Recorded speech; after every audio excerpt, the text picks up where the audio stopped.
behind the baller. My life is more than money and jewelry. My story's so crazy, dog. I said make a movie behind the baller. I went from playing sports to exotic whips. Ain't gotta tell me, dog, I know I'm the shit behind the baller. My life is more than money and jewelry.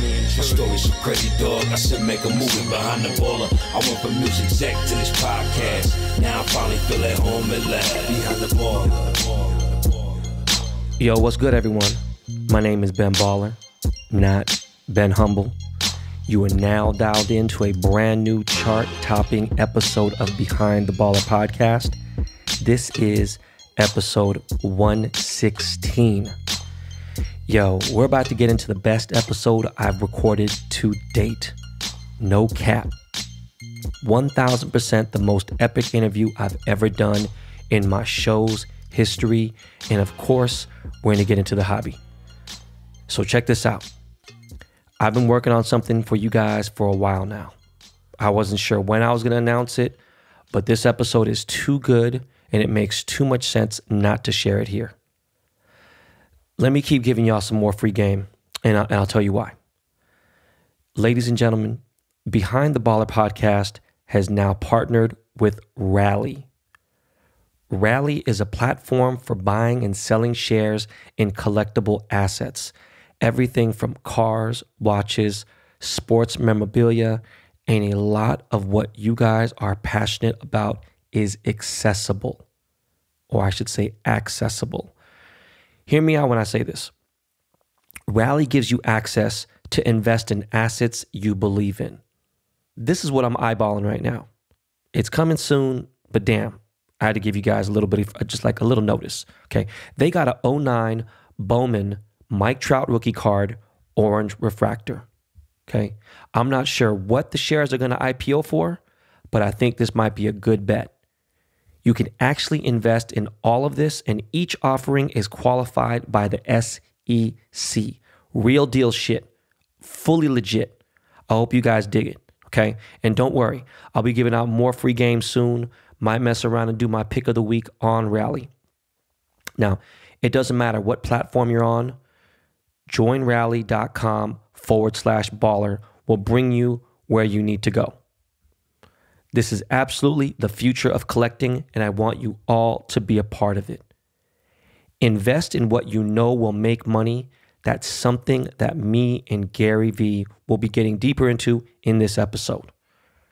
We are the first podcast that they've reached out to because they know the BBP Army is that strong.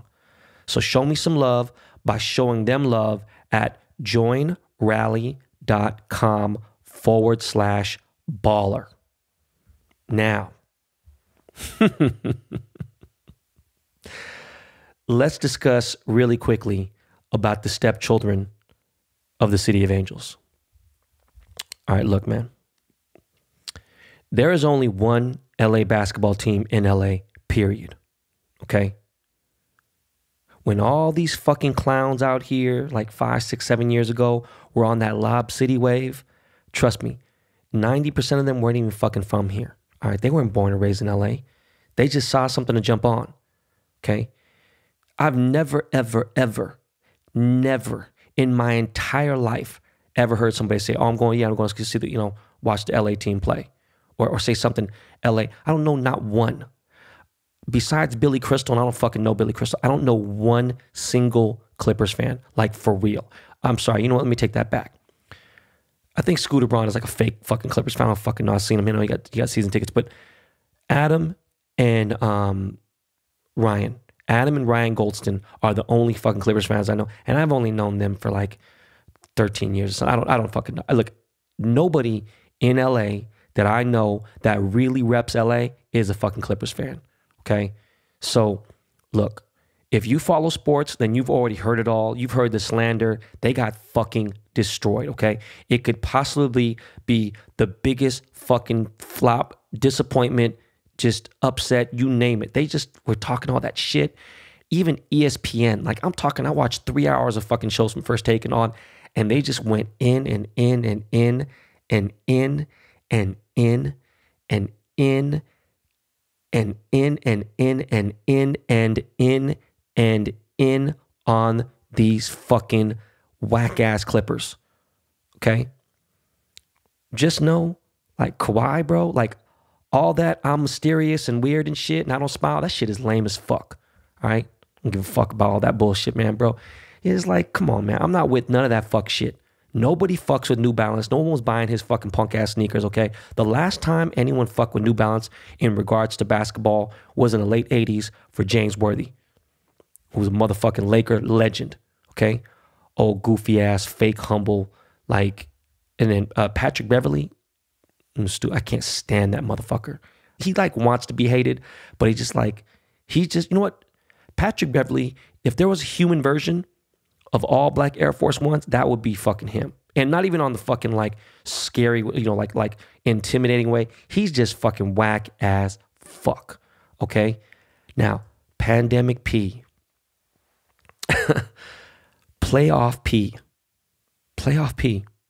Look, I told you guys here several times before the season even began that Paul George was bitch made. Okay? He's from Palmdale. You need to call him Palmdale P. All right, he ain't from fucking LA. He's from the 661, all right, Canyon Country, Canyon County, where the fuck it is. Look, he was selling wolf tickets about being a Laker fan, this, that, and the third. He might have been, you know, who knows? But he's on that fucking bullshit. That fucking chasing a chip, chasing a fucking, you know what I'm saying? Like jumping ship to ship. That's lame as fuck. Just like Dame Dollar said, I told y'all, in the playoffs, I'm not Dame, me. I told you guys, and I said this on Twitter. I've said this many times. He is straight basura. In the playoffs, that motherfucker is not no playoff. How the fuck you get playoff P from? He is trash. Them motherfuckers are ass, period. Everything else has already been said. But look, Doc Rivers is just, man, like, bro, I know the coach can't be blamed for everything, but you know what? He didn't make any motherfucking adjustments, period. You know, it's just, look at, fuck all the Clippers. Fuck their fandom. Fuck their front office. Fuck all of them. They need to go to Inglewood, all right? And Steve Ballmer, you go fuck off too. Clippers, better off in Inglewood anyway, all right? Get them the fuck out of Staples, because I hate when we play a fucking Lakers game versus them and it's their home game. And every time they play in Staples, they got to cover up our fucking championship banners with their selfies. Like, man, come on. They're done. I don't want to hear shit about, look, no one can say shit anymore. They are trash, period. On to the Lake Show. Look, the Lakers, man, I'm hyped. I honestly think that we're going to get, you know, another ring. You know, I mean, look, you guys obviously know, anybody who's been following me that for at least even a year or two, you know I just didn't fuck with LeBron. Look, man, I'm not saying I rock with dude. I mean, it is what it is. But, and I'm saying, like, technically, did he bring a championship? If he does, did he bring a championship here? If we win, I don't know, man. I'm just looking at it as a team effort, as the purple and gold, as being a 40-plus faithful Laker fan. But look, we look real good. I'm not worried about no Nuggets. Okay, shout out to my nephew, Bol. That's my guy, and I know he's been looking at my stories and my close friend stories, and I've been ripping the Clippers apart, and not really going hard on the Nuggets, but like kind of going a little bit on Jokic. But look, one, the Nuggets are fucking exhausted, okay? We got matchups for their ass all day. Like for Jokic, and I'm not worried about dude. We got AD, Javal, Dwight, and I said Dwight. For me to say Dwight, as much as I don't fuck with Dwight, they're gonna handle dude real nice, okay? I'm gonna say right now, Lakers in 5 again. I called it last time. Some didn't believe me. Look, it is what it is, okay?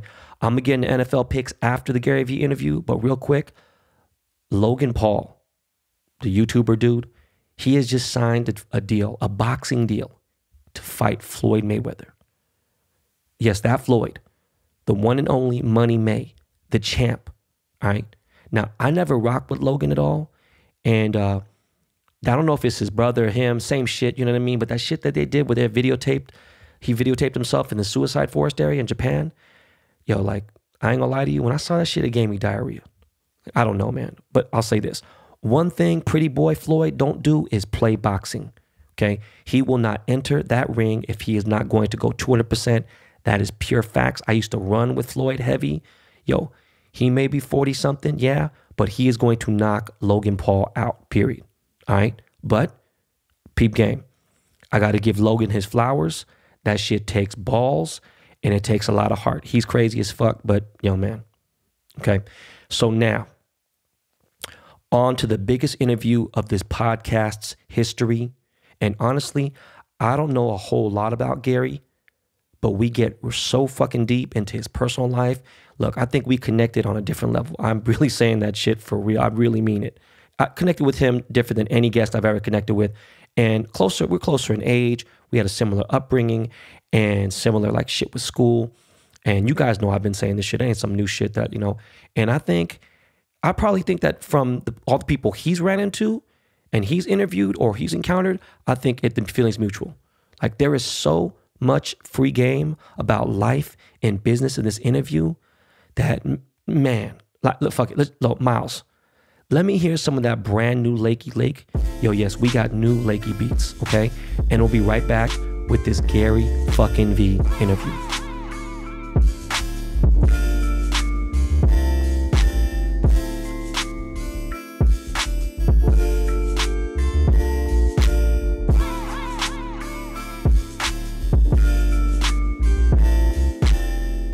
Hey guys, listen. Good health starts with good habits. Quip makes it easy by delivering all the oral care essentials you need to brush and floss better.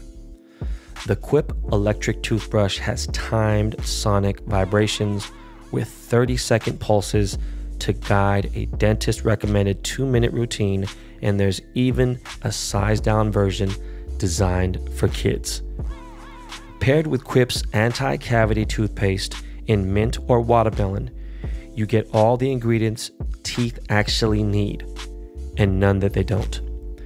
Quip brush head, toothpaste, and floss refills are automatically delivered on a dentist-recommended schedule every 3 months for just $5 each. A friendly reminder when it's time for a refresh and to stay committed to your oral health. And shipping is free. Join over 3 million happy customers and practice good oral care easily and affordably with Quip, starting at $25. And if you go to getquip.com/baller right now, you'll get your first refill for free. That's your first refill at getquip.com/baller. It's spelled QUIP.com/baller. All right, Quip, the Good Habits Company. Yo, what's good, man? We are back with Behind the Baller. We got a real special guest today, man. Like, tell you the truth, it's so crazy because I've had so many people on the show. This is, like, right now in this present time, probably the most special guest over any Kevin Durant or George Lopez or fucking any social media, nothing. Like, this is a real deal dude. And on top of that, he's about my age, a little younger than me, but he's really an icon in so many ways, man. And especially that I've been fucking with the hobby. This dude is just the man. Yo, GaryVee, what's good, bro? Life is good, man. I'm a little salty. I don't know when you're putting this out, but this is Monday afternoon after the first Jets loss of the season.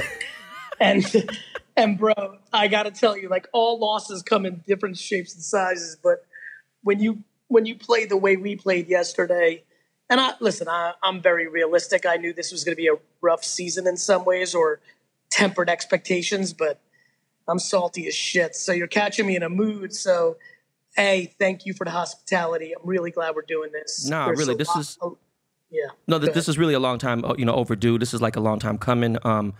Look, I only know 3 Jets fans in my life. One is actually my fucking producer of this show, which is he's one of the greatest guys in the world. He is a real Jets fan. Ice-T, who's like my unofficial godfather, like no bullshit. I've known Ice-T since 1982. And then my uncle, rest in peace, Bruce, he passed away. He was a Jets fan because he was raised in New York, and it's a special kind of person, right? But I got to say thank you guys for Jamal Adams. He fucking did amazing for us yesterday. Jamal's a good friend, and I was excited. Listen, I'm really happy with what we got for him because that's a lot, but he's a really special guy, and I wish him nothing but good. And you know what? Pete Carroll's my kind of guy. I would be that kind of head coach. Russell's easy to root for. Like, and you're all the way out in the NFC West. Like, Seattle's easy for me. Like, so I'm happy. I'm happy that you're happy. Jamal's happy. Everyone's happy. I'm still miserable, but I'm building. So And by the way, talk about a special kind of cat. Like, I grew up a huge Yankees fan and a huge New York Rangers fan. I liked all four sports here in New York in the 80s. And the Mets were better than the Yankees in the 80s when I was a kid. So I went through that journey, but then they finally popped off in 96. The Rangers won my first championship. Since first grade in 82, I basically have had a team for all four sports all those years. And the first title I won, I was a senior in high school. The Rangers won the Cup in 94. And the second the Rangers won the Cup and the second Charlie Hayes caught that foul ball and won the World Series for the Yanks in 96, I've literally lost all my steam for both teams. So the Knicks and Jets have kept me very busy the last, my whole life, and especially the last 20 years. But yeah, man, you need to really be about the process and the pain. One of the things that's really unique about me that I've only known about myself really for 5 years is I don't want anything but the process. Like what we're about to get into in this podcast, for everybody who knows me, or if this is the first time you've heard of me, or if you've never really dug in deep and you've seen my face yelling on social here and there, I'll save you the hour. You can get it back. I'm addicted to the process. I'm addicted to just the journey. I'm really not about the stuff that comes along with it. I don't judge people that need things. I just always ask them because I want them to be happy over everything. Why do they have that chain or sneaker or sports card or anything? Is it for you? Or is it to flex, to put a Band-Aid on your insecurity because you need outside affirmation? And we all have the need for outside affirmation in different areas of our lives. But that's me. That's who I am. And that's it. That's what we're going to talk about, in some shape or form. I cared more about being a good baseball card dealer in 1993 and 2 and 1 than hooking up with girls in high school. I'm about, that's just the truth. If everybody who knows me in high school, they're gonna jump into the comments and say truth. I didn't go to parties. I worked at my dad's liquor store and I fucking slung baseball cards. Damn. Because I'm addicted to my process. The reason I'm an entrepreneur is because I only want to do what I want to do. That's why I was such a bad student. I don't have any other gear besides I'm going to make myself happy. And the only way I know how to do that is fuck money. I'll take it. I'm thrilled that the thing I love comes with it. It matters. From at least you need a little something to get by in life, but I can't breathe unless I'm doing my thing. Right. I mean, bro, look, man, to just jump back real quick, I knew of sports. I've been a heavy fan of sports since the 70s, right? I'm a little bit older than you, tiny little bit, but when I think back of, my favorite player, and the crazy thing is I was a Raiders fan all my life. So I compare the Raiders fans and the Knicks fans as the same fandom. At a certain point, it was either I was going to go to jail for the rest of my life for killing Al Davis or killing someone in his family, and Mike Rappaport, he's the reason why I'm podcasting. We're on the same production team. My producers produce his show, and to hear him speak about Dolan, bro, I almost want to. And I didn't really like James Dolan, to tell you the truth, and he has that same reputation as Al Davis. But personally, I don't give a fuck what nobody says. I'm a grown man, but I tell people, if you're a Knicks fan, if you're a Raiders fan and you had to deal with that shit, man, you can give up your fandom. After, in 2009, I walked away from them. I started a nonprofit organization in Seattle. When I got my season tickets, we were 5-7. The Niners had won the NFC West. I was like, fuck it, this is a perfect time to jump in. And it was the best timing. Everything was great. I've never done that before. I've been a Dodger fan 40 plus years, Lakers fan 40 plus years. But I understand what you're saying when you say that, because... Yeah, listen, I've got a little bit of a story like that. I've never changed teams and was foreign to it forever. But my son, he has a cousin, 2 boy cousins, 9 months younger, 9 months older, and first cousins. And they're being brought up Met fans. And Jet fans are usually Met fans. But I was born in Russia. I came over. I didn't know I was in Jersey too. So that was a mix to begin with. So I didn't have the family lineage from Queens to make Jets Mets. So I was Jets Yankees. But because I knew he would have more fun with his, this is what's great about being a parent, right? I was like, if he's a Met fan, even though they're going to suck more likely than the Yankees based on history, he's going to suck with his cousins. And when it's good, they're going to go together to the games and the playoffs. So I did it for him. So I'm not, and by the way, because I checked out of the Yankees after they won for me, which sucks, right? Because they went out to build a dynasty and the Jeter shit. It would have been fun, but I don't like it like that. I don't need 4, 5, 6. I just need the one because I'm on this chase. Like I find myself paying more attention to the Mets than the Yankees because of my son, who's 8 now and really about it. And like, I get it. Like, I understand. My dad switched from the Rangers to the Devils once he kind of realized there was a Jersey hockey team, and they got a little bit better because they were terrible when they first started in the 80s, and he was working every minute. And so, like, there is unique reasons. The people that drive me crazy are the people like, yo, I'm a Lakers fan now because of LeBron. Oh, like, my God. They have I hate 74. that.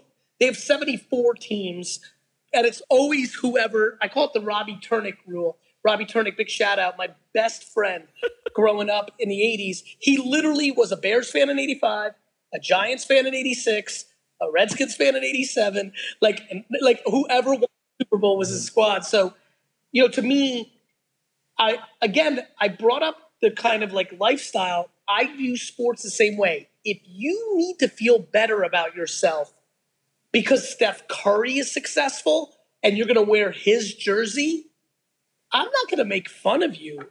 I'm going to try to figure out through tough love.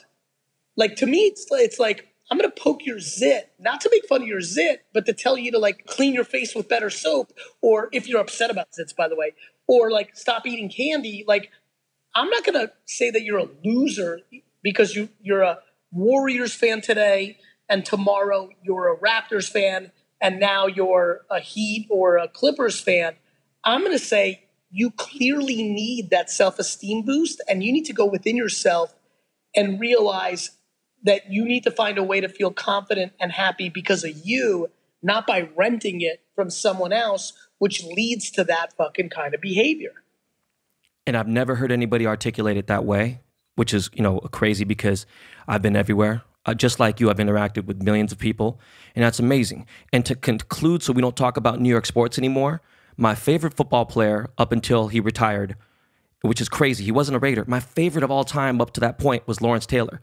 There was nobody that I was fucking obsessed with this dude. This By the guy way, was real quick, because I know we'll get into it. I'm sorry to interrupt. I think LT's 82 Topps rookie card is one of the 5 most underpriced cards in the hobby right this second, because I think vintage football is going to pop because vintage basketball did. Yeah. And LT is top 5 all-time NFL players on every list, which is going to become more important.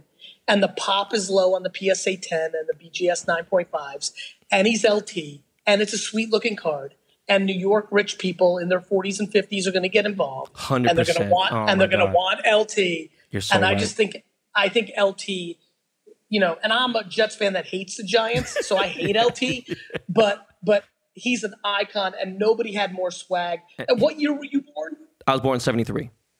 Got it. So it makes all the sense in the world. For everybody who's listening that's younger, you won't understand this, but LT for us 45 to 50-year-old cats, like there was no – I mean, again, I had to hate him because of the Jets-Giants thing, but like let there be no confusion. There was no defensive – I mean, he changed the sport. Oh, my God, man. And he was like a rock Von star. Miller, yeah, like he changed. Like, just so you know, any one of your favorite outside pass rushers, they're all molded from him. And yeah, he was going out in New York every night, every fucking gangster in LA, every like media fashion person in New York. Like if LT walked into the room from 1980, call it 4 to 1989, any club, not the rappers, not the rock stars, LT. Yeah. The LT lightning bolt earring. So, yo, we'll get into that in a second. Fuck it. Let's start from like kind of a little bit about the genesis real quick, man. What's it been like? Like, what has it been like working with your family? And what advice would you have for anyone? Like, what could you offer someone who wanted to think about doing the same thing and work with their family? Because I can't work with my family, me personally. Yeah, so I think the really nice, like, I'm going to try to do something again that you already gave me a nice affirmation for, which is I've never heard somebody articulate like that. I've done a really good job in my life trying to think inside my own cocoon. I'm undereducated in school. and books, which has led me to a lot of original thought. And I was just doing that because I wasn't a good reader and I didn't like school. Now I'm like, oh shit, I got to protect this, have my own original thoughts. And I'm going to give you one about family businesses that I think is going to really help. And it all kind of goes to a very basic place of self-awareness, all of it.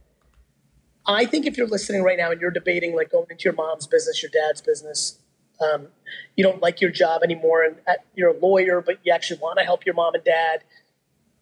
I succeeded in my dad's business, the liquor store, and blew it up. I took it from a $3 to a $65 million business. I got paid dick. I owned none of it.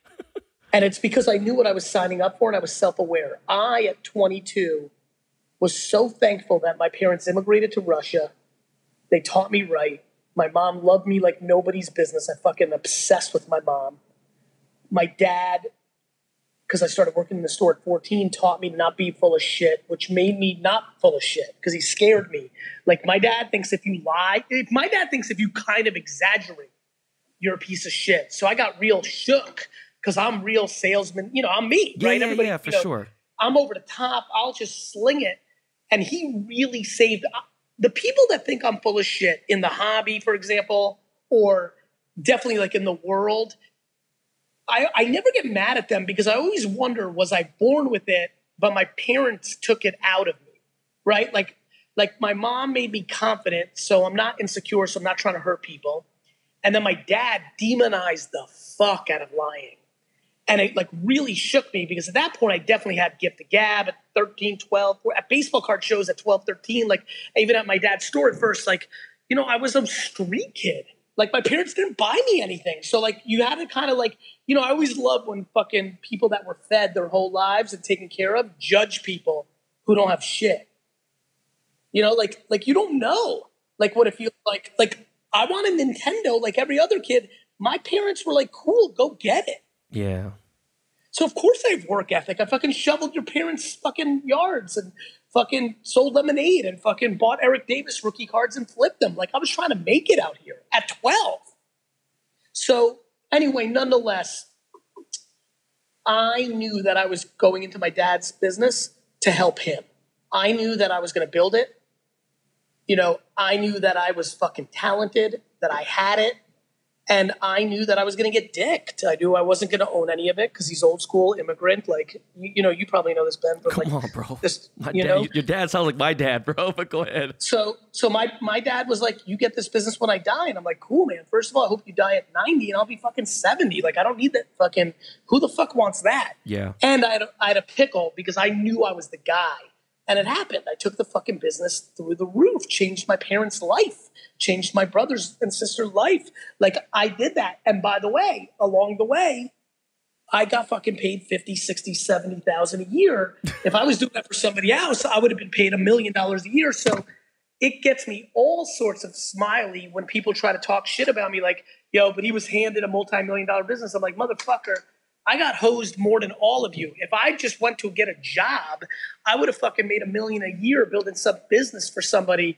I got lost twice. So A, you have to know what you're signing up for. I knew that. And then I left that and started a business with my brother, 11 years younger than me now. I knew he had all sorts of juice, but I didn't know what he was going to be about. And then, you know, he was diagnosed with Crohn's disease. So he didn't want to stress himself because he's scared that he would have like complications. And so his work ethic and ultimately even his business kind of like impact ended up not being as much as mine. And I fucking went 50-50 with him and have been buying him out of VaynerMedia after he decided to leave and follow a passion project with Vayner Sports. So like I have come up on the short end of my talent and my output in both my family businesses. And I played cards with my dad and AJ for 5 hours on Saturday night of this weekend, happy as a clam, because I needed to know that I didn't care about money more than I cared about giving to my family. I believe I'm unusual. I believe I'm unusual. That's rare. And I don't think by the way, I want everybody to hear the word I used, unusual. I don't think I'm better than you because of that. I don't think I'm better than people because of that. I don't think I'm special. I'm not fucking Mother Teresa. It just makes me feel better to give love to that inner. I'm immigrant. I'm old school. Yeah. And I think the world's abundant and I'm patient. I'm 44 and I think I'm going to dominate the fucking world for the next 44 years. Shit. I think I'm going to be a gangster at 88. Fucking, like when somebody says something as flattering as you saying icon, my brain in this intro, when you introed me, I was like, man, I'm still young as fuck. I haven't done shit yet. Like, I'm going to earn, like, I'm so flattered. And I know I've given a lot. That's why I'm getting so much love. But, like, I'm like, man, wait till I'm 88 and deserve that status. Right. I got a lot to do. And so I'm really excited. But the answer to your question is a very unique one. You have to know yourself. And if you value money, and even if you value merit, let me explain. And I value merit, but you have to know yourself. Like, if you're like, what's fair is fair, you're going to have a tough time because there is no family business that's 50-50. There is no such thing as 50-50. Somebody's a bigger impact. And I've had the great fortune or misfortune of being the disproportional impact on the two family businesses I've been in. You have to decide if you can swallow that. What are you signing up for? And figure that out. Without that self-awareness, and even more importantly, the conversations with your partner, your moms, your brother, your cousin, like, you have to know that it's not potentially forever and things evolve over time. Sometimes the dad puts the kid on and then 10 years later, it's the kid putting the dad on. I think a lot of kids fucking walk in and think they deserve and are entitled to some shit. I remind them all the time that the parents built that fucking business. Just because you're fucking 22 and you're their fucking offspring, you haven't done dick for this business yet. So go fucking earn something before you work fucking walking around acting like you're somebody just because you share a last name. You haven't done shit. So I kept my mouth shut. I fucking built the business, and then I started kind of imposing my kind of like walking around like I was somebody. Okay, and I just watched these. But wait a minute. Hold on. Wait a second. I got to stop you. Bro, you turned it from 3 to 65M.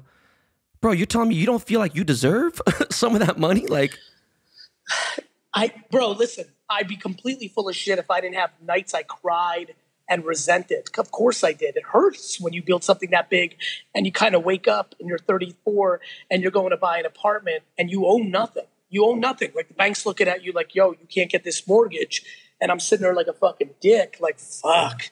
Like, you know what I mean? Like, of course there were moments, but I got to be honest with you, then on some real shit, I knew what I was walking into. I knew my dad was never going to share the business with me. Damn. I mean, you couldn't just be like, yo, Dad, look, man, I know you're old school.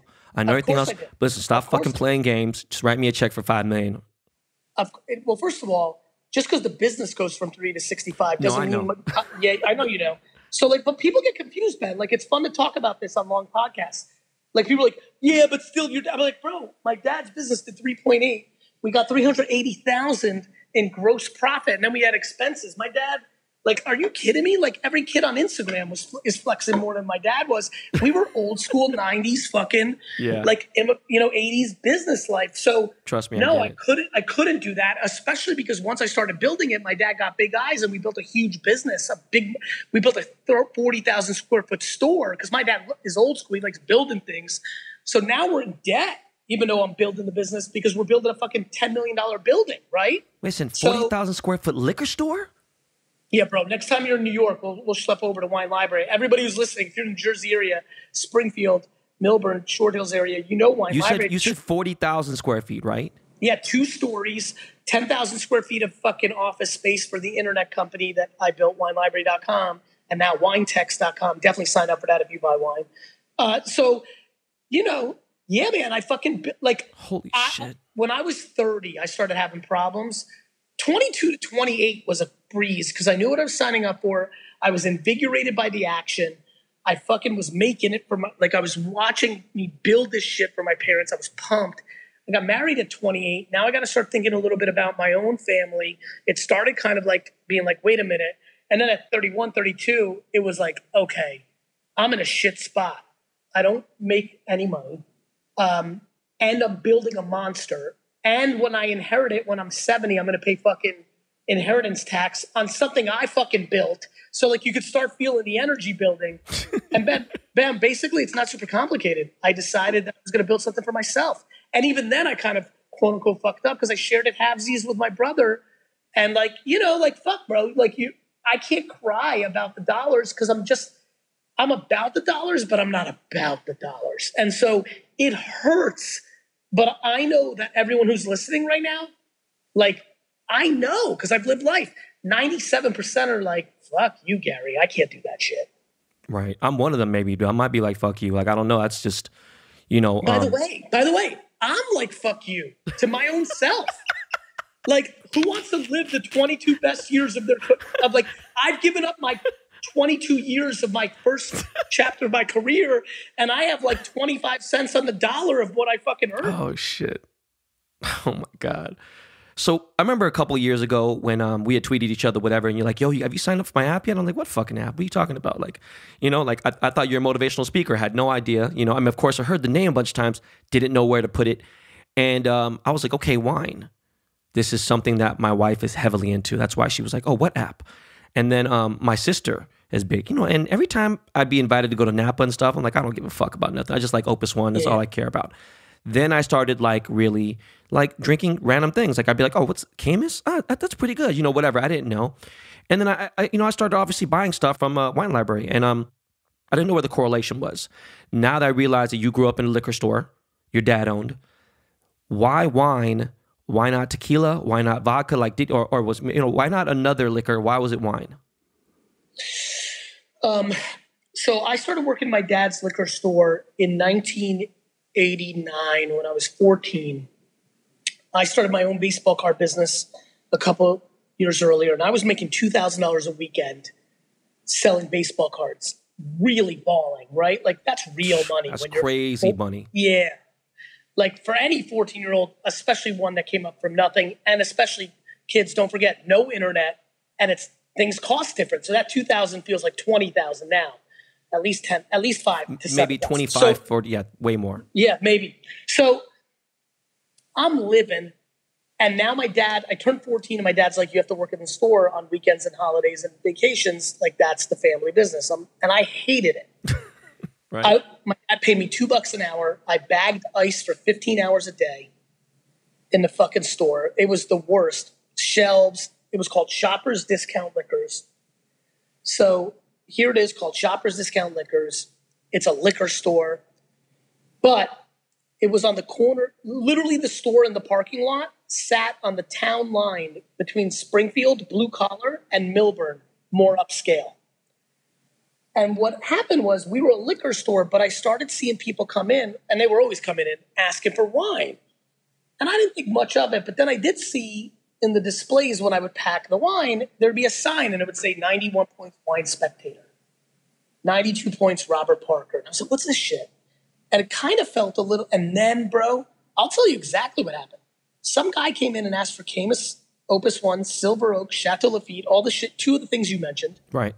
And and we had a little something, not a lot, like a case here, 6 bottles there. And he bought everything. And I asked him, and I'm 15. And I asked him, I'm like, man, this is a lot of wine. Like I was too scared to ask like a casual question because I worked, I had to be professional. And my dad scared the fuck out of me. So I didn't want to do anything wrong. And I was just like, I don't know. I remember being scared to ask him this, but I had to know. And basically I asked him, and I don't remember how I did it. What are you doing with all this wine? And he says to me, oh, I have a wine cellar. I collect wine. And even at 15, I don't know if it's the brainwashing of immigrant life, I wanted to help my parents. And even at 15, I knew that I was going to be all time. I really believed that shit when it came to business. And so I was like looking for something to be excited about, because packing out Absolute Vodka and Jose Cuervo, because tequila was different back then. That was the only fucking tequila we carried. Like that didn't fucking excite me, especially when I learned the business a little bit and we're selling everything for $1 more than we buy it for because we're discount liquors. Literally buying fucking Cuervo for $18, selling for $18 IM. Like this bullshit business sucks. And I'm like, collect wine. And that's when my world changed, man. I realized that people collected wine. And then once I understood the Wine Spectator and Robert Parker, all these ratings, I was like, yo, that's like Beckett. Like, cause that was my Bible back then. I was like, Beckett every month comes out. Well, And then why I really fell in love. Unlike Beckett, where every card has a price, card had a very set market. Wine did as well, kinda, because you actually drank the shit. Right. And you could actually have your own opinion.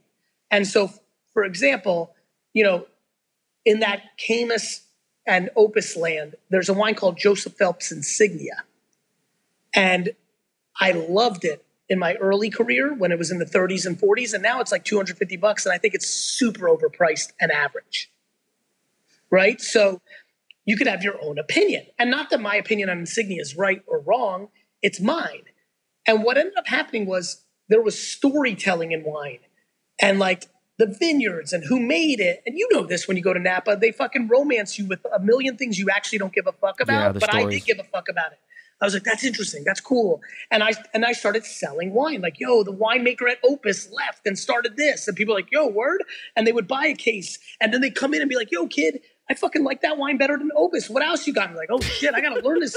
And I became this weird fucking 17-year-old that fucking knew everything.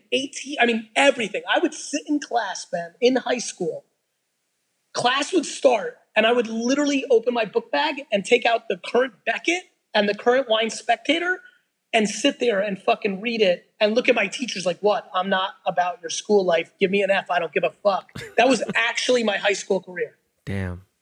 People didn't believe me when I came up and told these stories. So I put out my report card on Instagram and everybody got real quiet, real fast when they saw that 1.7 GPA and me getting Fs in like home economics and driver's ed. Like, because I fucking went pot committed to who I knew I was going to be, and I was going to be a fucking entrepreneur. You know what's crazy is when you said that with the Wine Spectator, and I'm like thinking about it now because obviously I know what that is. I mean, for a minute I was obsessed with champagne, and I have all kinds of rare bottles of champagne. I'm just a collector, period. I don't know how much you know about me, but I collect so much shit from Japanese toys, everything. I started trends with this. But when I thought about what you just said, my mom took me out to a really nice dinner one time. She was retired. My mom made pretty good money. She came from nothing. She lived in a garage. She came to America with $20. The immigrant story. One time we went out and she said, "This is a very special bottle of wine." Her boss had owned a vineyard and he also had he collects a lot of wine. He had a big shopping mall in Koreatown. And I said, okay, I'll never forget this bottle. So I remember like later on in life, whatever, I went to go get, dinner with a girl and I wanted to be a hot shot and be cool and sound like I knew what the fuck I was talking about. And so I requested this wine. And then I was like, no, hold on, that's the wrong price. Of course, in the restaurant, it's going to be 300% more, right? Correct. And I said, wait a second, man. Give me the 2004 then. Was the 2004 good? Because I just made my first $1 million. And the guy's like, yeah, it was literally, it was the most different price I've ever seen. And I was like, wait a second, this is Opus 1. Why the fuck is 96 so expensive? And the guy goes, well, sir, since you requested 96, I thought you knew it 96. 96 was an excellent year for Napa, for the crops, for the, he was breaking down the weather that year. Everything was perfect. So the crop was perfect. And I was like, and 2004 wasn't? And he goes, yeah, but it's just, it's current. So I'm just letting you know what's going on. And I was like, holy shit. I didn't know like different years. And so like cards, like you said. And you were like, wait a minute, this shit goes up? Because that's what gets us going, right? Yeah. Like, let's call it spade a spade. Like, what's fun to collect is getting what you like, but like it really feels nice when that thing goes up too, because most things people like when I tell people about the hobby, they're like, yo, why do you like it so much? I'm like, because most people's hobby costs them money. Yeah. Like if you're about skiing or snorkeling or traveling, like that's what you're spending your money on. I'm like, this hobby, which is my addiction, actually has the potential to be break even or even profitable if I make the right decisions. That's kind of cool. Like there is that element. No, for sure. So, it's funny you said that. I never ever put two and two together. When you said Beckett in Wine Spectator, I'm like, yo, this is fucking, he's exactly right. It's why wine came so natural to me. I became obsessed with wine because of the parallels of cards. Right.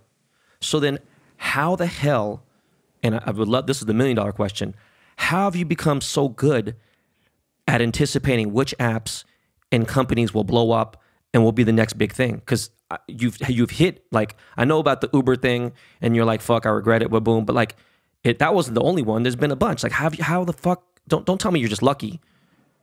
I'm definitely not lucky. Like, love your phrase. I'm lucky in the sense that I was born in the Soviet Union, and this lucky moment where they let out 400,000 Jews, because being Jewish in Russia is about as fun as being any massive minority in any place that hates you. Yeah.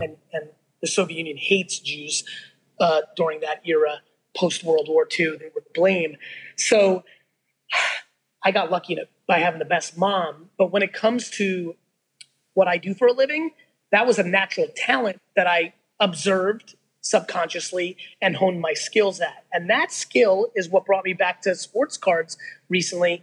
And that skill is what I trade on all the time, which is I understand what people are going to do at scale often before most people understand it. It's as simple as that. I understand what humans are going to be into or what they're going to do. I launched an e-commerce wine business, Ben, in 1996. Now, most of your audience is going to skew younger or cooler or whatever it might be. But like for everybody who's 42 and older listening right now, I'm going to say it's slow and I'm going to say it with purpose. I told my dad that he needed to spend $15,000 to build a website in 1996. Let me put that into context of what an immigrant father in 1996 around something he's never heard of called the World Wide Web and $15,000. Think about going to your parents right now and asking for $1 million to go to Mars. But I convinced him to do it because I just knew that everybody was going to use the internet. And what you know, Ben, because we're in the same age group, is people didn't know that was guaranteed back then. Yeah.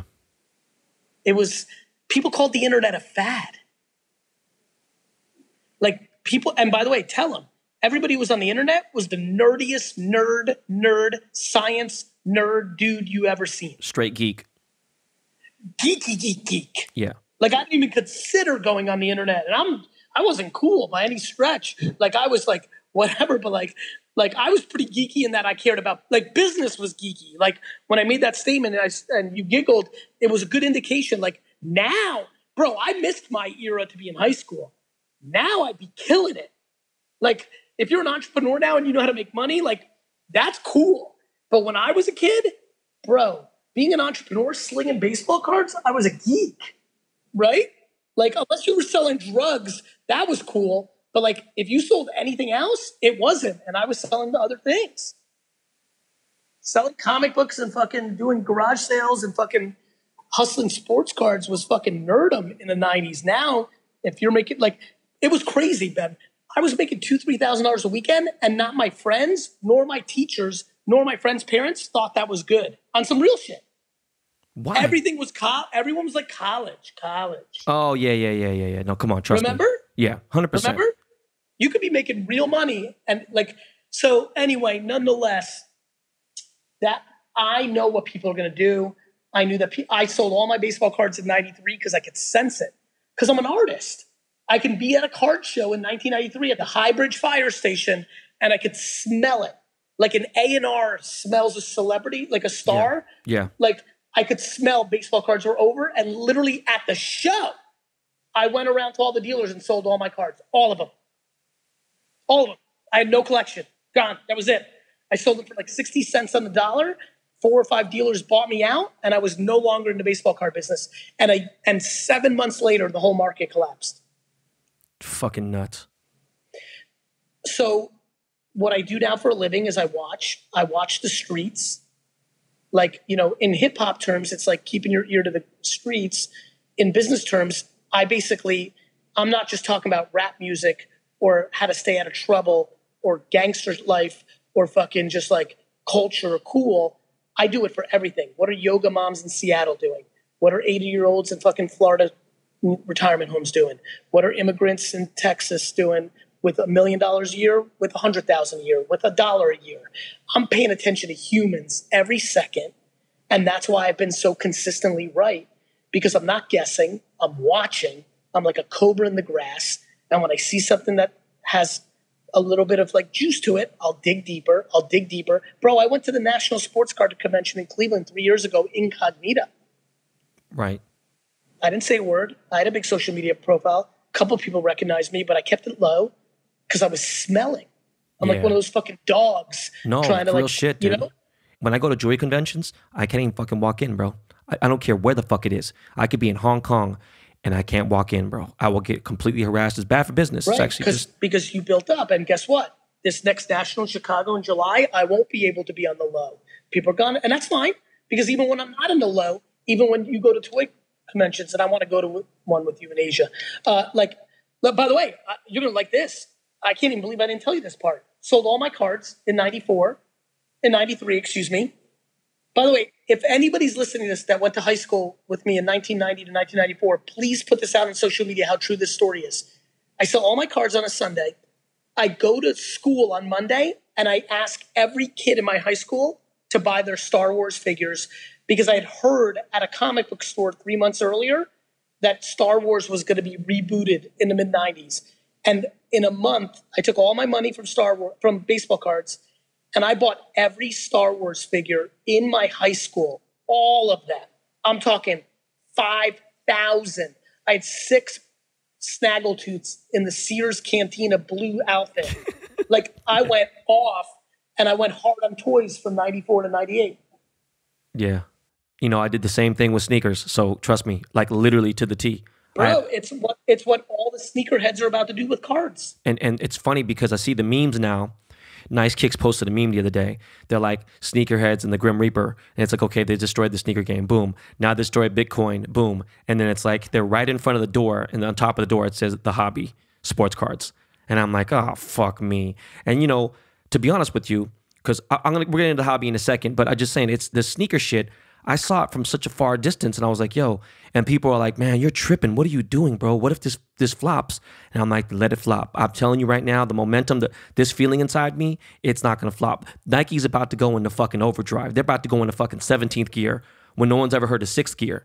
You know, like I understood what that was. But no, before we get into I'm trying to hold that off to like the real end. But like, no, you have your hands in a lot of projects. I assume, you know, different businesses. I'm not exactly sure. I'm assuming. By the way, real quick, I have to interrupt. This just spooked the fuck out of me.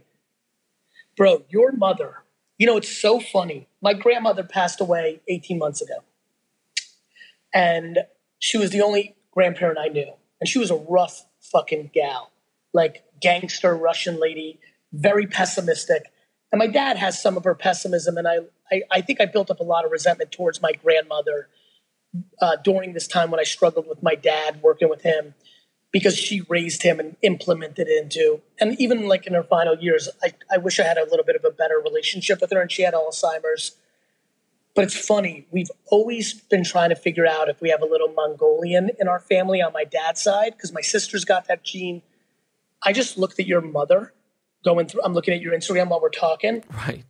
And it shook me. I'm sorry to interrupt you. That's all good. Literally shook me. It's crazy. I see it so much right now, how much your mom actually has some similarities to my grandma. And like, it's funny, my brother just had a daughter 3 years ago, and she's got like some sort of dimple on her ass. And like, I don't know the whole story. My mom was telling me the story, so I could be wrong with this for anybody listening. But she has this sort of dimple. Punchlines, like I think the name of it is like the Mongolian dot or something. I don't know. But it's funny. Like, I've always seen like kind of like on my sister, grandma, my dad, a little like Asian flavor. Like I know somebody in my family like hooked up with some Mongolian dude back in the day, like way back when. Anyway, big shout out to your mom. No, beautiful woman. And crazy thing is my mom's 3 sisters all married Jew.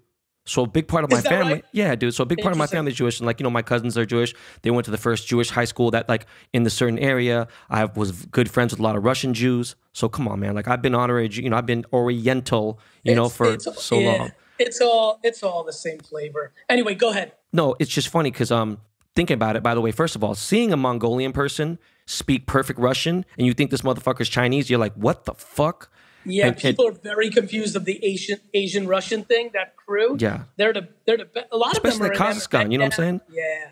Like that's a bug out thing. Especially when I first met Triple G, when I saw I was doing a campaign for Chivas, and they're paying me, flew me on a jet and everything. So I meet Triple G, all his fans. He has like this one section of fans are all Asian people, and I'm like, what the fuck? And the next thing you know, they're speaking full on. I was like, wait, hold on, slow down. Anyways, so. you have your hands in a lot of projects. I'm assuming that and everything, right? How do you balance that? Because I didn't even know that you had kids. Sorry, man. I was just like, this guy's too busy to have kids. A lot of people don't know that because I keep my I'm the most public, private person on earth. Right. Like, I just don't go there with my family. Like my dad and sister, my sister's doing real estate now, so I give her a little love. My dad just all of a sudden, we had our conflicts a little bit during that era I explained earlier, but it was always love. It was always good. And now he's on the other side because we still had our own competition because my dad was on the coming to America with nothing. I built this. Yeah, you did that. And there was always my dad's competitive as fuck. That's where I get it from. So, we had that kind of and now I've done enough where I think he's relented and he's like, okay, you might be better at business. So now the second he decided that maybe 2 years ago, he's flipped to the proud dad. So it's real fun. We're in a great place, my dad and I, with our relationship. And he so I give him a little love. He now he's real competitive and wants to have more followers on Instagram than my sister. Yeah. How do you balance that from work to home? Easy. It's just not beating yourself up, Ben. It's just not beating yourself up. We're all trying here. You're somebody said something to me. Actually, back to Asia flavor. I was in Singapore or maybe Malaysia. I was on a speaking tour in Asia, and one night I went out. My friend Raisa put something together. My employee. I call him employees friends. My employee Raisa was on a trip because she's from Malaysia. Created a little night of influencers in the region. We went out. It was 20 people, and this young woman said something, and it stuck with me for how I see this conversation. She said, my mom was a judge, and I never saw her as a kid, and I resented her because everybody else had their moms. And then somewhere around 18, I realized my mom was there plenty, she showed me how to live instead of telling me how to live. And I've been shook by that. As a hardworking, traveling, ambitious, loving what they do dad, you're always worried, are you spending enough time with your kids? Yeah.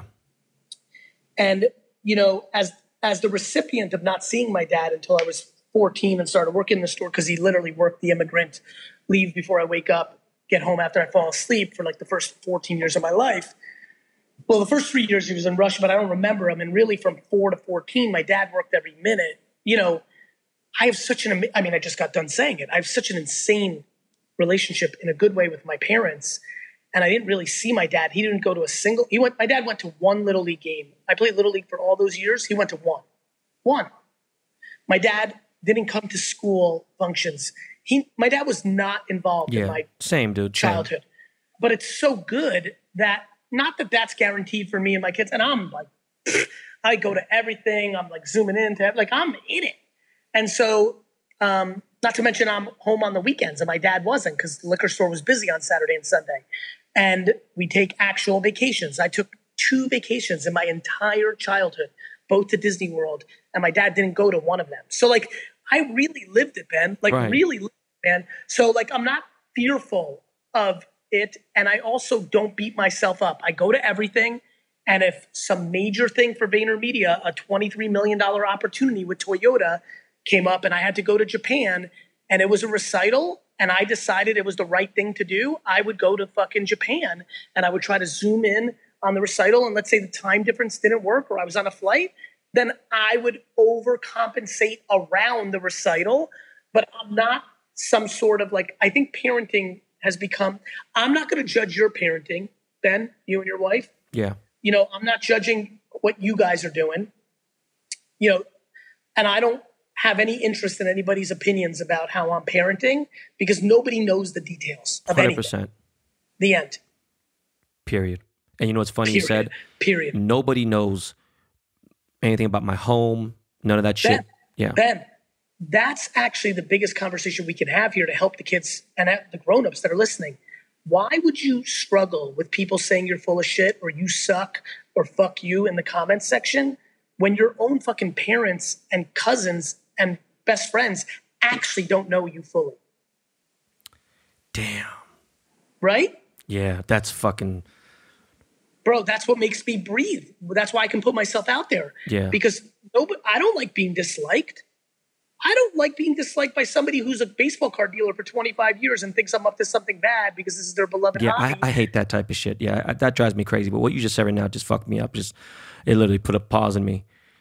I'm glad, bro, because I really think you could see, like, I think. And like, you know, and everybody's out here. I'm glad you brought it up. I know that 85% of people think I'm a motivational speaker because I've won the content game on the internet, and the most stuff I put out, since I don't put out my personal life, is my content on stage and things of that nature. But bro, like the motivational speaking part of my life is like 0.001. I'm a strategist. I'm a business owner, an executor. Like I just enjoy the GaryVee thing, but like I run 1,000-person, $200 million business. I started from scratch. I started Resi with Ben Leventhal, and that sold for hundreds of millions of dollars to Amex. I started a wine brand 15 months ago and flipped it for hefty 8 figures. Like I'm out here operating. I'm a businessman that just happens to be motivational and happens to know how to produce content for the internet as well as anybody who fucking can do it. Right. So can I say something real quick where I Sure. see like a mirror image almost? Everyone in the world says, when I see a rapper, I see anybody, I'm like, bro, if you ask about a fucking chain, I could tell myself, I'm going to kill I'm going to fucking hurt somebody. Every time I see anybody, it's, hey man, when can I get a chain? Hey, what's up? And you know what the funny thing is? I can't say it's 0.003, but really, I just realized that I was a jeweler like 2 or 3 years ago when A$AP Ferg put out the goddamn name, Ben bought it to the chain. Like I didn't even think about it because I'm like, yo, I was in music for so long. I was a DJ for so long. I've been a hustler all my life. I've been in sneakers and toys and shit. The jewelry thing is by title. Yeah, that's what, you know, I became famous from it. But I don't know how to explain it. I have a successful business in jewelry, but I don't really rock with it as tough as people think, if that makes any sense. Like, makes all the sense in the world. And by the way, Ben, you might be the governor of fucking Florida in 17 years. Like that would be normal to me. Yeah. Like I don't think people, like I don't understand how people don't get it. Like we're evolving 24/7, 365. When I started putting out my first business video I put out was Flames. It was about Facebook and Twitter in fucking 2008. Do you know that almost every comment was "Stay in your lane, wine boy"? Yeah, it's so fucking crazy. People want you to stay in a lane for them. I'm not fucking living my life. Dude, I've never stayed. If I stayed in my lane, I wouldn't fucking have the house and everything that I have. My kids wouldn't go to school where they go to. They wouldn't. Bro, let's take this in a different place. Fuck the collateral of it, the school, the things. Let's talk about you, the human, being able to breathe and be happy. If I stayed in my lane, I would be miserable, depressed, and true. fucking. Yeah, for sure. Like the reason that you just said the house that I have and my kids to school is 100% based on the overlap of happiness and talent. No, for sure. And you know what? You're completely right. I think when I worked at a major corporation, I was at a record label, I became the vice president, I was really happy. And then I realized I got into it with my boss. And I said, dude, I can't work for this dude. And on top of that, he keeps putting a ceiling on me. I can't be in a corporation. I just can't. And I struggled, you know, when I started working for myself. But look, I know we got a ton of shit that we're going to get into real quick. I just wanted to ask you this. I don't think I've ever heard this before from you or anything, but do you have any luxury vices? Like, do you fuck with cars, watches, jets? Is that your thing at all? No. And you know what's funny? I'm going to use your podcast to create some clarity. And I already did up front because it was on my mind. Not only don't I've been very aggressive about Lambos and chains and things of that nature. And I realized maybe a year ago, I'm like, I need to create a little clarity around that. Because, you know, like I'm on your account right now. I'm like, man, this shit is pretty. Like you make nice stuff. Now, you know, like when I hear people talking about cars, like I have no idea what they're talking about when they say it drives nice. Like I can drive and I'm like into that, but like I get it. Let me rephrase. I know exactly what they're talking about, but it doesn't do a thing for me. Right. And so a couple things. One, I don't. To me, I'm trying to think about I don't spend money on things. Even the cards thing I see as a remarkable investment opportunity / I love holding and looking at them from my childhood standpoint, but not like, I think a lot of people, Ben, and you, man, honestly, I'm really excited to be together right now because I think I think you could have a huge impact on this conversation. My question, very simply, as I'm going through your gram, is when people buy this stuff, this incredible stuff, and I mean that, I really want to give you that compliment.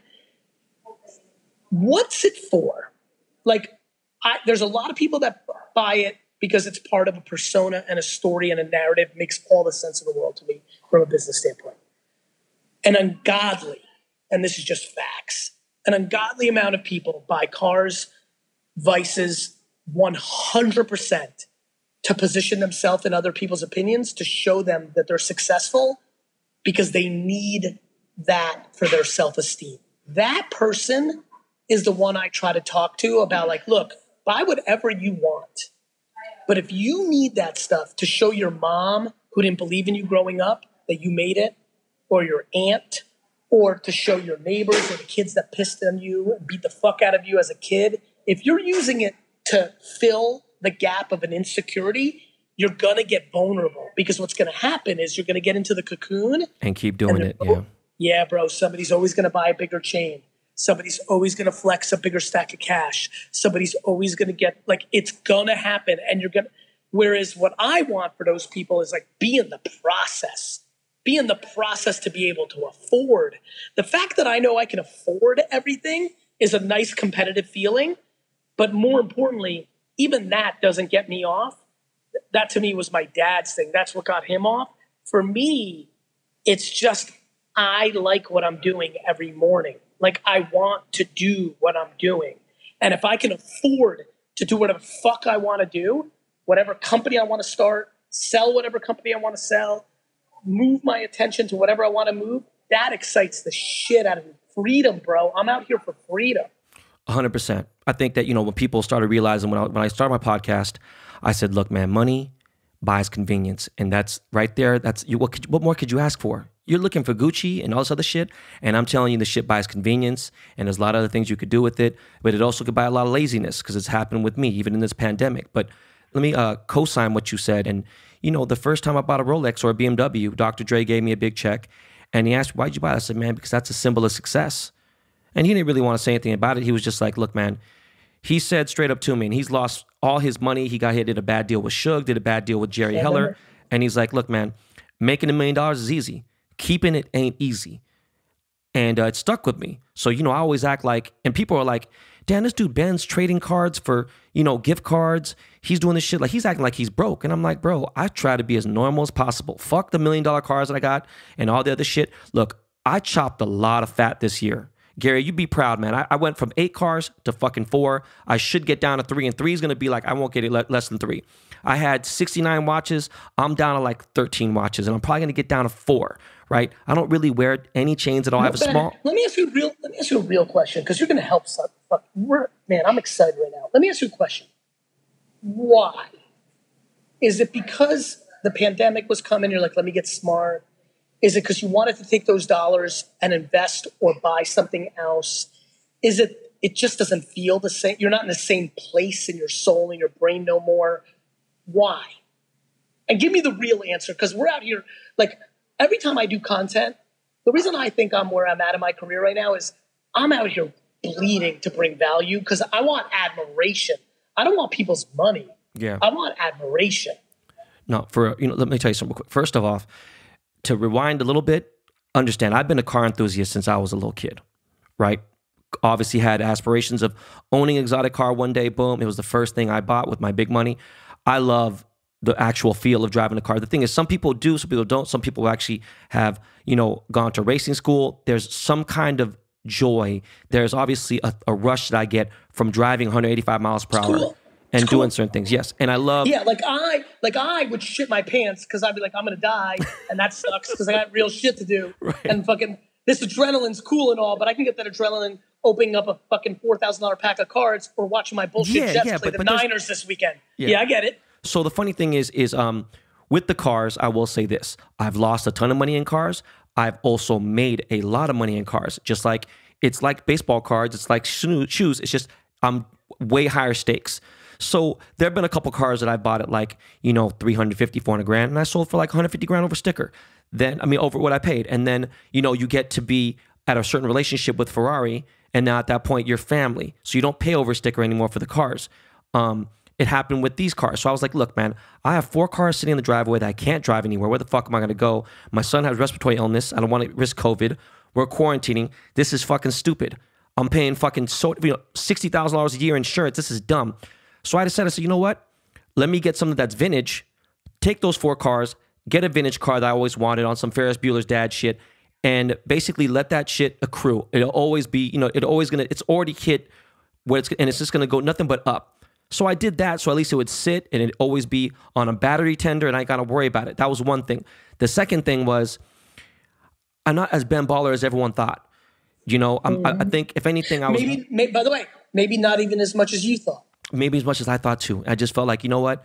Right. I'm a father. That was the line that was the moment for me. I wanted to hear it, and honestly, when you delivered, they didn't think.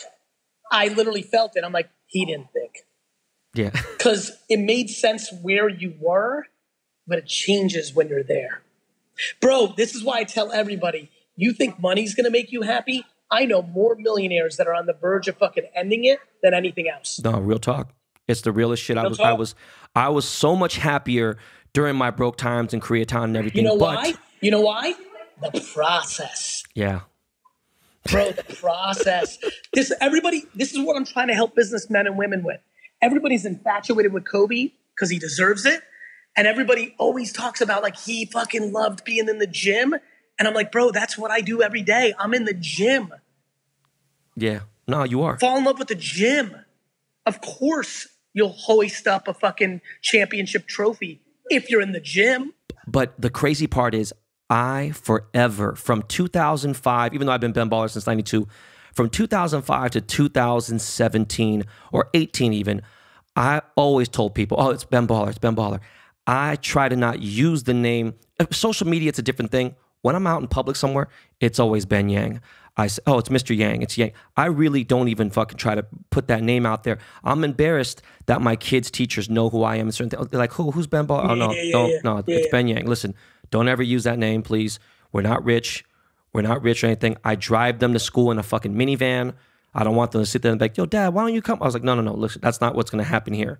Please don't talk about that. But I tell people all the time on the podcast, I'm a father. And look, in real talk, because you got 3 youngsters, because I think about this shit every day. Like, my little guy opened up more wax at the National last year. Like, not the one that got canceled just now. Yeah. My little guy literally opened up more cards than in one weekend than I did in my life, even though I'm trying to contain them. Like, when you're like, yo, we're not rich, the kids, you're not going to trick your kids. They're living their lifestyle. Sending them to Africa for a week or a month to build a house isn't going to change it. If you don't build self-esteem and values in those 3, they're going to get affected by all the luxuries they have. Yeah. No, it's true. And I see it. Right? I don't lie to you. Can it be reversed? Yes. But one thing, I show an enormous amount of affection and love. They get hugged and kissed every day. Love that. Yeah, multiple times. And it's because I didn't have that. And listen, they're going to be of an age, and you're who you are, that looking at these pictures, that in 7 to 10 years, their dad is going to be cool to their best friends. And that's going to change shit. Right. Right? And so, back to the theme of, at least the energy I'm bringing to the table today is, let's get back to, 1600s values. Kind, hard work. Yeah. Self-esteem, self-awareness. All this cool and amazing stuff, all of it comes if you fucking put the foundation down. Everyone's worried about the sprinkles and the cherry on a cake, and nobody wants to bake the fucking cake. Yeah. Or mix the flour, goddamn, you know what I'm saying? And get all that shit going. And that's what I'm saying. No, that's exactly what I'm saying. Bake the cake, make it. The reason you were so happy in the dirt is because you were fucking in your process. Same with me, bro. Bro, let me tell you a story about Ben Baller life with me directly. I'm 27 years old. I'm in my dad's liquor store. I've already taken it from 3 to 40 million. So I'm making it out here, but I'm not getting the benefits of it. And I'm definitely not living the lifestyle of it. And my friends now are 27 and they're starting to make a little coin on Wall Street. And I had friends come to the liquor store I'll never forget that Christmas season, and buying cases of Dom P and Cristal and fucking Moet and all that shit. And I'm literally, bro, think about it for a minute. I'm literally ringing them up at the register and carrying the case of champagne to their BMW and putting it in their seat. No, man, that was And fun. Yeah. now, and I'm no. Wait for this line to be delivered. I'm glad you started saying that. But bro, ready? On fucking all of it. I would put that case of Dom P in their car. I'd dap them up, like, have a good Christmas. And I would look at their eyes and I knew, bro, I'm telling you, because they didn't know. Even my friends from high school, because they were like acquaintance friends, you know? Yeah. They didn't know. And I could see in their eyes, like, damn, sucks, Gary. Like, you know, because bad student, that was the cocoon. Right. It didn't pop off like it's been for the last 10 years. I could see the mix of pity, disrespect, and bro, I would take that energy from their eyes and I would eat it on the way back into the store. And I just fucking loved that feeling because everything in my brain and my soul was like, bet I'll see you in 2020. I had a similar feeling, you know what I mean, with different occasions. But you know what? Now I don't even give a fuck anymore. I just don't care. You know what's funny? I do.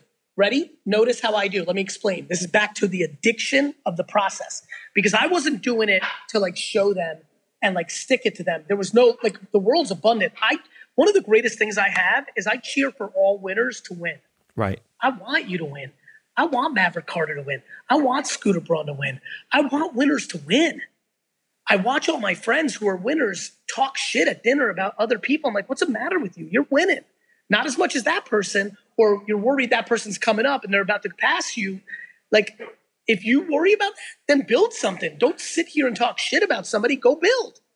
I wasn't doing it because I needed it as a chip. I was doing it because I love the process. Notice how earlier when you made that nice comment about Icon, I referenced it later in the podcast. Yeah. I'm still in it. Like, I'm trying to be the best of all time. Right. I'm like looking at, like, from a business standpoint, I don't think I'll amass the wealth that Elon or Bezos or Zucks or even Sarah Blakely with Spanx or, like, there's people that I know will end up making more money than me.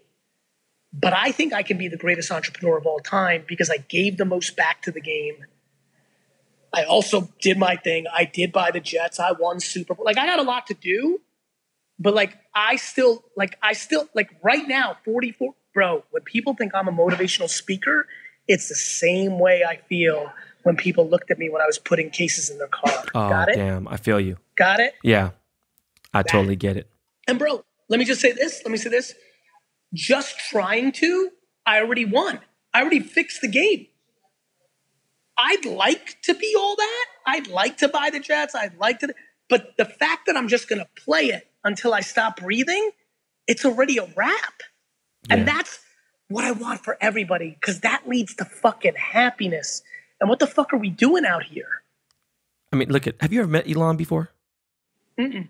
Oh, actually, what am I talking about? And Michael Kivas just texted me while I'm doing this. My friend Michael Kivas, real baller at CAA, has his own company now, put together a small dinner several years ago, and I did actually. But we didn't chop heavy. It was a small group of 10. Yeah, no, dude, we had a one-on-one, and we got into a fight before the sit-down, and now he's like, fuck Ben Baller. And it wasn't about whatever. It was, I got locked in my Tesla, and I missed my wife's birthday party for 58 minutes, and I recorded myself being locked in, and he was so fucking pissed because it went on all the Tesla hater sites and went everywhere. I was like, bro, I didn't go out there and promote it to fuck with you. Bro, like, what if my kids were in the car? Fuck you. Do you know what I mean? Especially my son who was. But, all right, look, man. I know these motherfuckers are probably like, but first of all, I'm having the best. This is the best interview fucking I've ever done ever, and I'm having a great time. But let's give these fuckers what they wanted. Let's get into this motherfucking hobby. Dude, I've already heard the background and everything else, so I could throw those questions out. But I was going to ask you if you preferred basketball cards over baseball, but right now it's kind of like more just, you're just fucking with cards, period. And what's kind of sports is my jam. Pokemon is very obviously going to do ridiculously well. Did you see my tweets today? You didn't see it? If you saw no. I tweeted. Bro, that's another thing, by the way. Like, obviously, this will be the starting point of us getting to know each other. Yeah. Bro, I'm the weirdest. I know everything that's going on with 100 million people, but I never know what's going on with, like, one. It's the weirdest kind of thing. Don't even worry about it. It's all good. I just tweeted out Pokemon today. Yeah.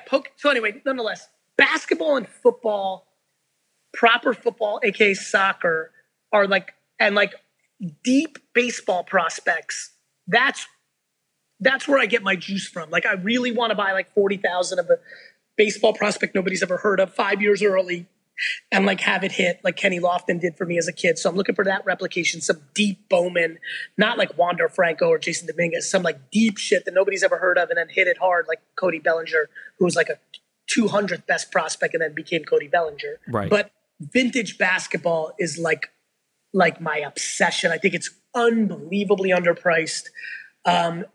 Vintage football, I think, is going to catch up because of it. Baseball's besides hockey, is my least from a vintage standpoint. I do very little modern. Almost everybody listening and in the game is modern. Quick flips, Tyler Hero, this, that, and the other thing. In modern, it is only people that I think have the potential to be top 50. In baseball, that's Acuna and Soto. In basketball, that's Giannis and LeBron. Well, LeBron's locked, but like Ja. You know what the problem with Ja and Zion were for me this year? I own 0 Zion and Ja rookies outside of a couple random things that were pulled in packs. The production worries me. Yeah. I don't think people understand how much base prism was created this year. And next year's going to be even more. And by the way, both of them aren't locked for me. It's kind of like the earlier question about Luka? I mean, Luka's locked in, kind of. Luka's locked. Yeah, he's locked, bro. He's locked, bro. Like, now listen, Luka could be Derrick Rose and Bo Jackson. Ooh, fuck. Got it? Yeah. Got it? This is Ben. Remember when I said I think about random like, this is where I'm strong. Man. You see where I'm going? Yeah. Right. Like Derrick, if this was the hobby was popping off like this and I was in and it was Derrick Rose's second year, I'd be a million deep into Derrick. Think Bo Jackson, bro. I was a Raiders fan, bro. Think that was my fucking guy, bro. Like Bo was where, listen, everyone's going to shit on Giannis because of what just happened. Yeah. But like, this is why I'm excited. I don't know where he's at right now, but I'm like, can't wait for another month or two. And I'm just going to buy, like, he's a freak, remember? Yeah. Like, people forget. And so, actually, you know what? Here's a little hot tip. You know who I'm most bullish on, period? Durant. Let me tell you why. No downside. He's already done it. He's already one of the 25 best players of all time. But he's young. Younger than people think. Come on, man. Kevin Durant is super young. He's a good friend of mine. We've done business. We've done other things. He's signed, I can't tell you how many jerseys for my kids. This is like my boy, yeah. Yeah. KD, so you know him, and I know him a little something too. He's super, like, fun from, like, all the shit he does on social and the way he rolls. It's a byproduct of, like, he's a unique dude. He's thoughtful. Rich, his business partner is fucking a legit business person. Me and Rich been friends for 23 years, bro. Makes sense. So, like, all that. So it's all locked and loaded. Do not, let me just say this nice and slow. Do not let that man bring a championship to Brooklyn. I am writing this down right now. I don't own a KD rookie card. I'm looking at this right now. KD rookie cards is like, and I've been public about it, which is why, like, I'm not trying, like, it's KD. Out of all the people I'm buying, it's KD because he's got the most upside and downside. 100%. Like limited downside. Like, LeBron is probably even better, but he's had so much of a growth. KD is all upside, no downside. And so, like, everything, it's funny. My brain does this all the time. I'm so excited to invest in Giannis because everyone's down on him, and I think he's all upside. But the reality is, Giannis could Dan Marino, Charles Barkley it. He could not win a ring. He could just be a top 20 all-time player and not win a ring. KD's got rings. And by the way, I know how people like to shit on the rings. If you know anything about basketball, he was the best player on those teams. Of course. Come on. Look at Mike Trout. Mike Trout hasn't fucking won a fucking ring yet. Correct. He has won a World Series. As you know, basketball's different. I know it. Trust me. But look, I'm the one who fucking bullies people. I'm like, I don't want to hear shit. You ain't got a ring. And they're like, yo, listen, Robert Horry has... Look, first of all, fuck you. Robert Horry's a fucking... He made some big plays. That's Big Shot Bob. But I get it. There's fucking dudes like Michael Madsen who has a... Not Michael Madsen. What the fuck is... Why the fuck am I drawing? Listen, Big Shot Bob is a big part of those teams, but he was never, ever the number one. No. He was never, ever really the number two. But he contributed, so at least he deserved, you know what I mean, being a part of the process. He's a real guy. Yeah. He's a real guy. But, I'm very, very, very excited about this podcast as well because I think we went into territories that might help somebody. 100%. Real quick, I know that I'm sure I'm part of Project 2020. At Yes, I one did know point, that. they didn't even want me to be one of the artists. I was the last guy to come in. I'm the highest selling artist in project. I'm even lapping people by 3, 4, 5 times the print runs, which are it's not a good thing. But where it became a good thing was on, autographs, certain things. And I know that you're not a fan of modern, when it comes to, and I get it. By the way, no, I want everybody to hear this though, because we're chopping. And that means nothing. Like on the record, like my opinion on modern, I hope carries as little weight as you. Like you're right. For me, like I think about things very specifically. Like let me rephrase. I love modern from the fun and by the way, the Project 2020 thing from a culture and art standpoint was really neat. Like I didn't go in on it, but like I thought it was really fun and cool and needed for the industry.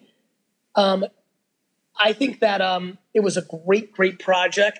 I just knew it was going to be up, down, left, right. Like it's the cliche thing that happened over scorecards in the last 30, 40 years. However, just like I think the insert set I did for Topps the year before at the National, if I go on to be who I want to become professionally, that's going to be a good buy. If somebody asked me, they're like, as you know, we don't know each other like that really yet. And I'm excited to do that over the next 40 years. People are like, yo, should I invest in this baller stuff? And I told my best friends, I'm like, listen, you need to make a decision on where you think Ben is going to be over the next 40 years. If Ben matters and Ben goes on to be culturally relevant for the next 40 years, then it's going to really work. Yeah. If Ben like falls into family life and disappears because that's what makes Ben happy, as he should, well, then you've got to worry about market demands. So like, that's how I think about that shit. Does that make sense? It makes total sense. And, I just dropped my Topps Chrome set. I'm the only fucking person that's ever done a Chrome set for Topps. And it's going crazy. People are going nuts and whatever. And I'm like, look, I don't want this shit to be hot than cold. So I'm doing the right things I did in the sneaker game and what I saw. And I'm using some of those same, like, procedures to make sure this stays where it is. But anyways, for the everyday sports car collector, right, that listening to the show right now, I've gained an enormous amount of hobby people, and even this new hybrid fucking sneaker collector that jumped into the thing. When is the right time for these guys to sell their cards? Like, is there any kind of trick or any kind of like tip you can give them for that? Of course. Let's go micro, macro. Micro, the second you don't believe in the guy that you have cards on. Right, damn. Whether that's your random opinion. The same way I know you're going to go buy a bunch of KDs, because what I'm saying is logical. Like, he's in New York in the biggest market. He was hurt while this all exploded, so nobody's paying attention. He's really good. Like, he's one of the 3 to 7 best players in the world. Like, people forgot. He, to be frank, he could be, at the time of the injury, I thought he was the best player in the world. Yeah. So, and by the way, like, the Nets have like a little bit of a complimentary player thing going on. Like that could get real good real fast there. It's going to really matter his chemistry with Kyrie, because we've seen the, dynamic duos flop. So it's all chemistry, and we'll see that play out. They're boys like that off the field. Let's see what happens on the court. So it's this flip side. Like, bro, like I'm still a huge fan of Sam Darnold, and he did not have a fun day last week, and it's now year 3. And I know that he's younger than Joe Burrow. He hasn't played a lot of football. I believe in him. He's got real issues last year with offensive line and weapons. This year, weapons. Like, I believe in him. But if you told me somebody yesterday who's an investor used yesterday's game as the decision to divest in Darnold, I would understand it and I would recommend it. Right? Like, once you don't believe in somebody, you have to move. That's the micro. Okay. Right? You decide. People are going to learn. If Tyler Hero isn't one of the 50 best players of all time, it's not a good long-term hold. For sure. He could be a great player. He could be Dominique fucking Wilkins, and it won't work out with the amount of supply made, except for his super limited cards. On the macro, you got to watch the macro market. Do you feel that people are still coming on board? Let me give you a reason why I'm very bullish on the sports card and collectible market. YouTube, as you know, because I saw the ages of the kids, YouTube is where all these kids decide what they care about. Yeah. The young kids, like your kids. Like, I'm not talking about 13, 14, 15, 16, where you can go to TikTok and Instagram and there's other factors. I'm talking young. The amount of 7 and 8-year-olds that are getting into sports cards because of pack breaking on YouTube is enormous. Yeah. All those little 7 and 8-year-old fuckers are going to be 14, and the ones that are hustlers like you and me, they're going to be about this game. Totally. So, like, the pipeline is all the sneakerheads are coming. I'm getting hit up by all of them. All the 45-year-old, holy shit, this is cool now. I can do it. Even like the Kleinmans and that, they're coming. They're all coming. You know this. Yeah. So I think it's just starting. Inevitably in 18 months, 36 months, 48 months. I think longer because of the 7 and 8-year-olds. So there's going to be demand for a while. But like, you got to decide when you think the whole thing is softening, and you got to decide when, if you're a day trader. I buy and hold, but if I was flipping, like, vintage basketball is down 10, 20% right now. Yeah. Because basketball is kind of wrapping up. Here comes football. Like, it makes sense. It was super hot. And if I was a flipper, maybe you sell now and you rebuy in January and December when basketball's like coming back. Like, you could do whatever. Like, it's common sense. Dude, look, man, everything you're spitting is so real. This could be a 19-hour interview. I got 2 real quick things I wanted to say to you. But before we even get into that, bro, for me to have 2,000 items or something and it sells out in 2 minutes, I almost think I'm being set up. Do you know what I mean? I think that's something that's fucking wrong. Like, this is just, it's mind-blowing to me how much demand there is right now in the game and everything. But yeah, so one thing real quick. With that said, with the micro and macro, all right? And then going back to Mike Trout didn't wear, he hasn't won a World Series yet. I don't know if they will. Who knows?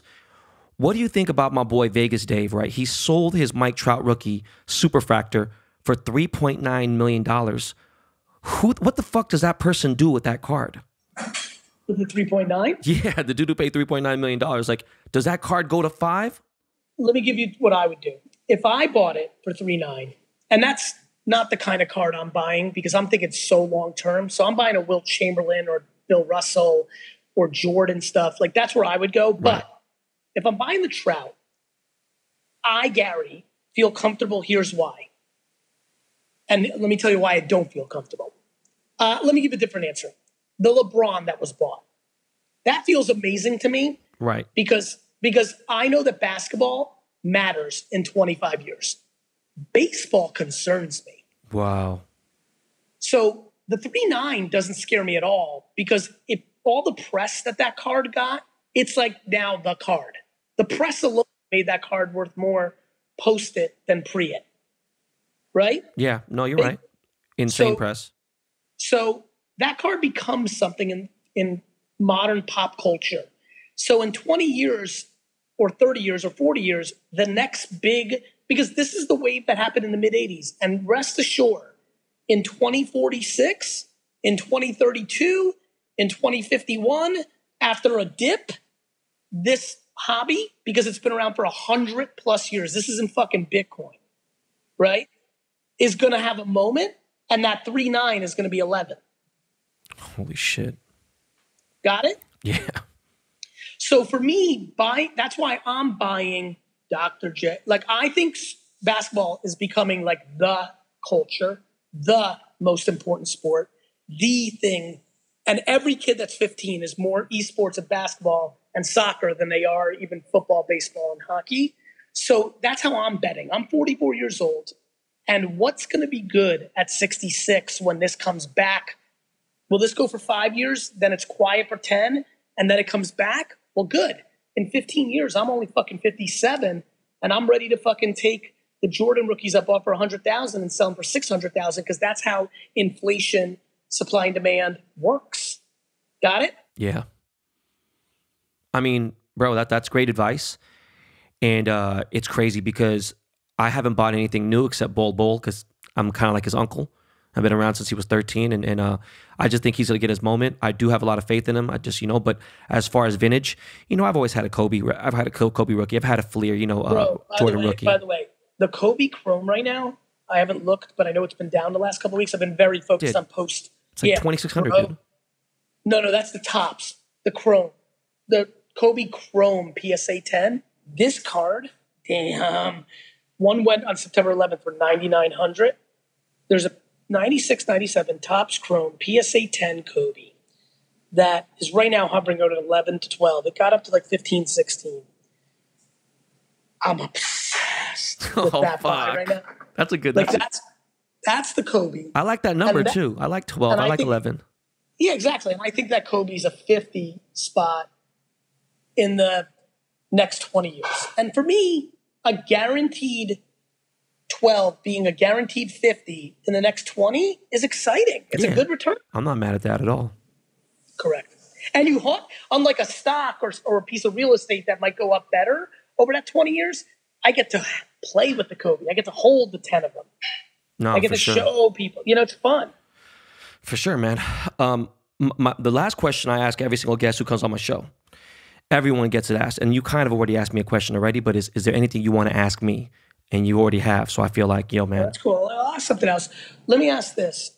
If it all disappears, like if everything went mute, if you're the only person on earth, and not from a negative of like the wife and the kids, but just like, stay with me here. If you could kind of do anything you wanted to do, like in any way, like full control, like what would you do? Like let me give you my answer and then it'll maybe help you. In my depths of depths, I'm not sure that not my favorite thing to do is to wake up on a Saturday morning, get a coffee, and go garage sailing for 6 hours. Like just the genuine happiness that gives me is real. Like what kind of like thing would, like back to what I love, the process, the game. For me, that's the thrill of the hunt. Get up early, have knowledge, be dirty, go through people's trash, find a $55 starter jacket for $3. Like it puts all the elements, the thrill of the hunt, I can out dirty people, out knowledge people. Like, what's your thing like that? Well, I have two answers here. I have two answers. Okay, one, if you're saying garage sale, then let me give something to say that. And I know it sounds crazy, but I had a drug problem at one point. I would go and help a bunch of people who were anywhere between 16 to 40 get off drugs, and just help them get off drugs, because it almost killed me. And I realized that I had so much to live, and there's so many young people dying, like people that are just, I'm like, bro, you ain't fucking seen life yet. The fuck are you talking about? Okay, great. You fucked 1,000 girls and, you've done this. That don't mean shit. That means nothing. You haven't seen, really seen, no matter how much you think. So that'd be one thing I would love. I would want to genuinely help people get off drugs. If it's like what I'd want to do and there really was nobody else, I'd want to fucking beat the land speed record on a car. I'd be in the salt flat somewhere going, I'd want to do 300 miles per hour in a car, 400 miles per hour in a car, Good for you. and just keep going as fast as I could, and race planes, shit. I don't know. Good for you. The adrenaline of that stuff. My adrenaline comes, when I see people, skydiving, racing 300, I literally get that rush pulling up to the house, going to the National, being a schmata dirt flipper. It's just my being. Gary, thank you so much for everything, bro. And we'll talk soon, man. Can't wait. Stay well. Thank you, brother. All right, guys. That was motherfucking GaryVee. And goddamn, man, it's fucking crazy. Yo, Miles, man, throw on some music and let's get into this outro.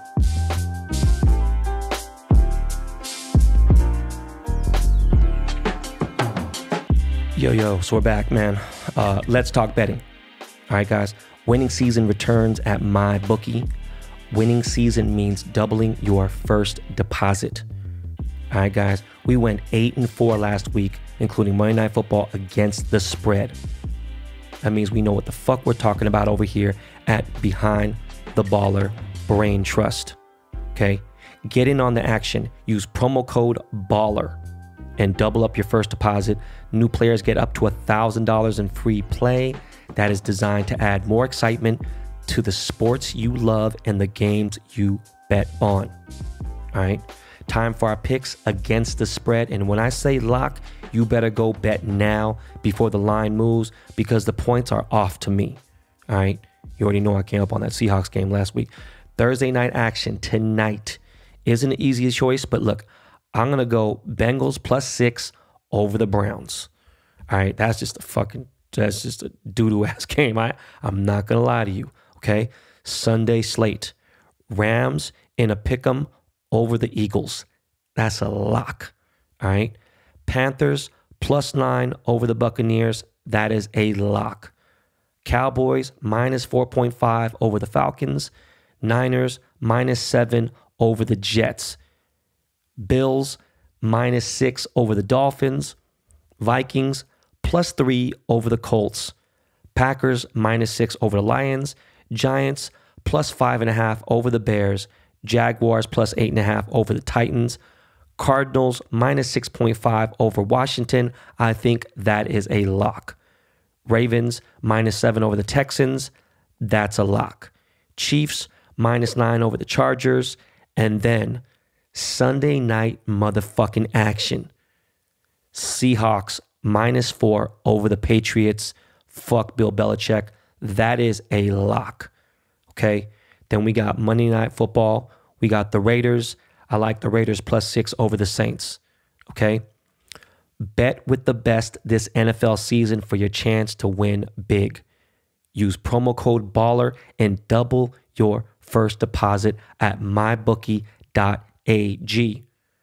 Your winning season begins today only at mybookie.ag. Okay? All right.